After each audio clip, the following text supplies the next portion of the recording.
کیونکہ ہم تو سودا یہی بیچتے رہے ہیں کہ وہاں پہ اتنے جناب بھارت کے قونصل خانے ہیں اور اتنے ٹریننگ کیمپس ہیں۔ جب افغان قیادت یہ بات ماننے کو تیار ہی نہیں ہے اور کیٹیگوریکلی ڈینائی کر رہی ہے، تو پھر اگلا مرحلہ جو ہے کہ ان کے خلاف ایکشن لیا جائے، وہ تو آئے گا ہی نہیں۔ اور اگلا مرحلہ اگر نہیں آ رہا تو اس کا مطلب یہ ہے کہ اس موضوع کے اوپر ہم طالبان سے کیا بات کریں گے۔ یہ انہوں نے اپنی آفیشیل پالیسی کا اظہار کیا ہے۔ میں اگری کرتا ہوں کہ ہم پہ بوجھ آیا ہے، 79 میں بھی آیا ہے، اس کے بعد بھی آیا مہاجرین کا، لیکن دنیا اس بات کو اس طرح سے نہیں دیکھتی۔ دنیا میں یہ الزام جو ہے وہ پچھلے 20 سال سے موجود ہے کہ 9/11 کے بعد we have been following a policy of duplicity. I will stop over there. جس افغان طالبان کی گورنمنٹ کی پاکستان نے بھرپور حمایت کی، خوش دلی سے اسے یعنی دنیا میں بھی ان کا کیس لڑتے رہے، تو ان کے حالات کیا ہیں؟ وہ جیسے وجاد صاحب بھی کہہ رہے تھے کہ اگر وہ اس قابل بھی نہیں ہیں۔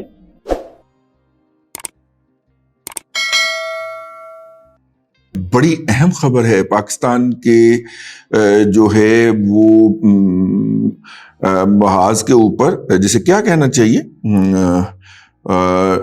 پاکستان کے خارجہ محاذ کے اوپر پاکستان کے 40 سالہ پالیسی کے حوالے سے بہت بڑی خبر ہے۔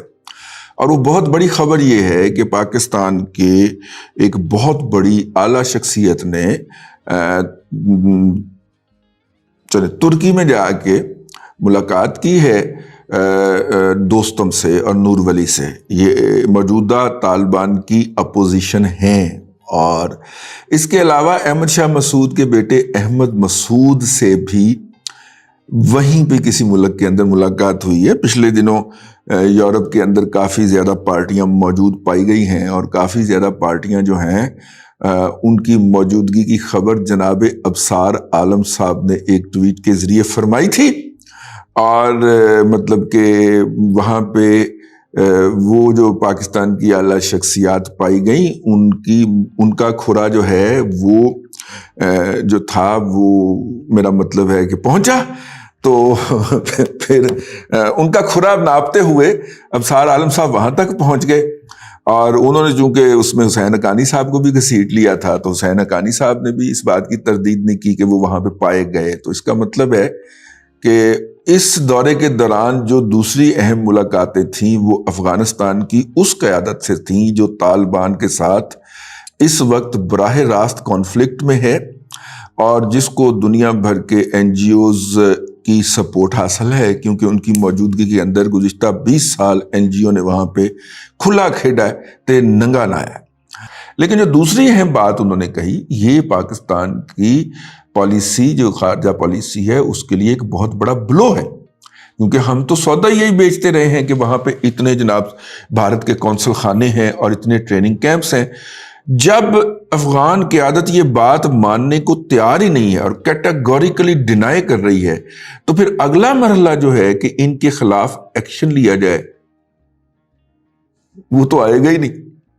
اور اگلا مرحلہ اگر نہیں آ رہا تو اس کا مطلب یہ ہے کہ اس موضوع کے اوپر ہم طالبان سے کیا بات کریں گے۔ یہ انہوں نے اپنی آفیشیل پالیسی کا اظہار کیا ہے۔ تو اس سے آپ جو پاکستان کی جو اسٹیبلشمنٹ ہے جو کہ افغانستان کو اپنا ایکسکلوسو جو ہے وہ سمجھتی ہے ڈومین، وہ تو اس کے لیے یہ ایک سیدھے سباؤ میں ایک شوق ہو سکتا ہے۔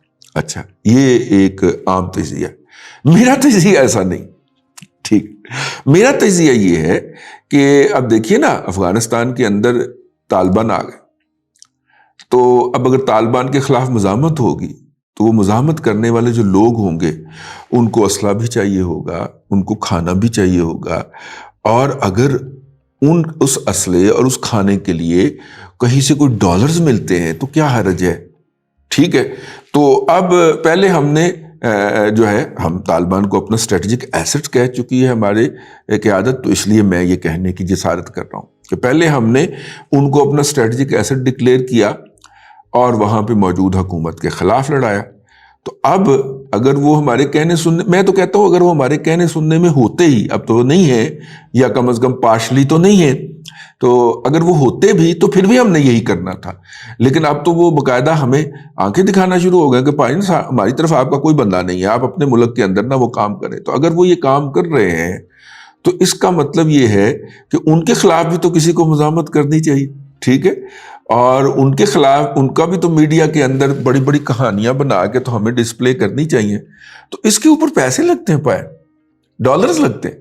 تو اگر کوئی جو ہے وہ اللہ کا بندہ جو ہے وہ اس معاملے کی ادائیگی کرنے کو تیار ہے تو یہ جاب کر لینے میں کیا حرج ہے؟ یہ میرا ذاتی تبصرہ ہے، ٹھیک ہے، آپ اس کو کچھ اور نہ سمجھیے گا۔ میں مطلب مجھے کوئی اس طرح کی سچویشن جو ہے ایز اے پاکستانی بنتی ہوئی نظر آ رہی۔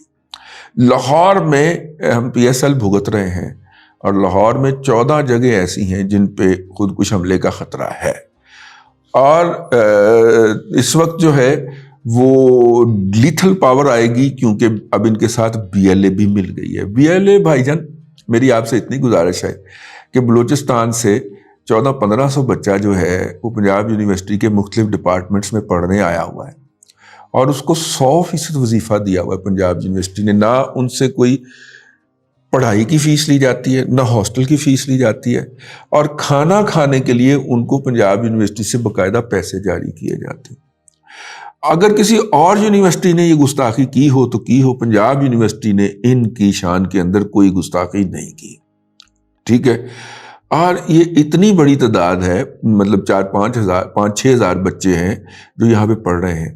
آپ اگر پنجاب یونیورسٹی کے اوپر یا اس کے ارد گرد میں کہیں پہ کوئی بم پھوڑیں گے تو چلیں اس میں ہمارے بچے تو مریں گے ہی مریں گے، بیلے صاحب آپ کے بچے بھی مریں گے۔ تو اگر آپ واقعی بلوچوں کے لیے کر رہے ہیں اور بلوچستان کے لوگوں کے لیے اسٹرگل کر رہے ہیں تو کیا آپ ان کو مارنا چاہیں گے؟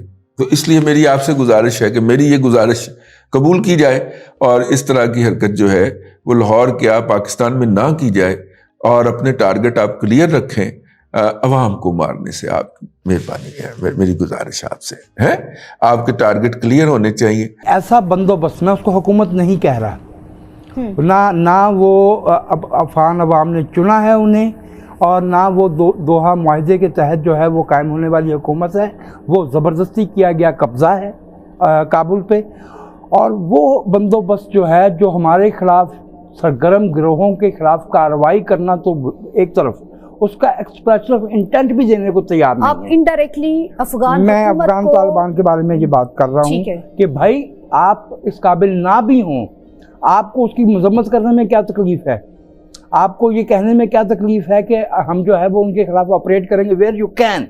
اگر آپ افغانستان کی بچیوں پہ جو اسکولوں کی پابندی ہے وہ تو آپ پورے افغانستان پہ لاگو کر سکتے ہیں۔ آپ کو یہ بالکل نہیں پتا کہ وہ ننگرہار میں اور کہاں جو ہے نا وہ بی ایل اے بیٹھی ہے اور کہاں جو ہے وہ ٹی ٹی پی بیٹھی ہے۔ یہ کیسی بات ہے؟ دوسری بات میں آپ سے عرض کروں کہ یہ پالیسی جب چینج کرنے کی بات کی جاتی ہے تو یہ اصل میں درپردہ دھمکی ہے دہشت گردی کی، اور میں آپ سے عرض کروں کہ وزیر اعظم پاکستان کو بہت محتاط ہونا چاہیے۔ میں اگری کرتا ہوں کہ ہم پہ بوجھ آیا ہے، 79 میں بھی آیا ہے، اس کے بعد بھی آیا مہاجرین کا، لیکن دنیا اس بات کو اس طرح سے نہیں دیکھتی۔